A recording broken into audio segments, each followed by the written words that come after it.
नाशिकमध्ये बोगस पीक विमा भरणाऱ्या शेतकऱ्यांवर कारवाईला सुरुवात करण्यात आली आहे। या शेतकऱ्यांचा पीक विमा रद्द करण्याची प्रक्रिया सुरू झाली आहे। वसूल करण्यात आलेले पैसे पुन्हा सरकारच्या तिजोरीत जमा होणार आहेत। तब्बल 4500 शेतकऱ्यांनी बोगस पीक विमा भरला होता।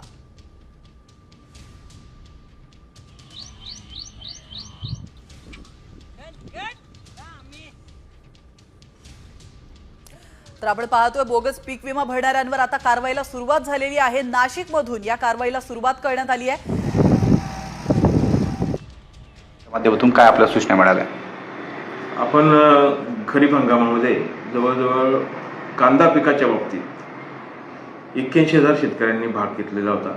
त्याच्यापैकी जवळजवळ 5,172 शेतकरी जे आहेत 3,670 हेक्टरवरचे त्यांची पडताळणी केली आणि त्या पडताळणीमध्ये त्या क्षेत्रावर कांदा पीक हे कमी लागवड केलेली होती, जास्त क्षेत्राचा विमा उतरवलेला आढळला। काही ठिकाणी एन ए प्लॉटवर विमा उतरवलेला आढळला।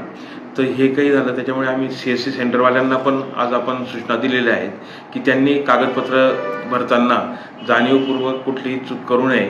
जर हेक्टर आणि आर यांच्यामध्ये तफावत असते, जो एन ए प्लॉटचा असतो तो आर मध्येच गुंठ्यामध्येच असतो।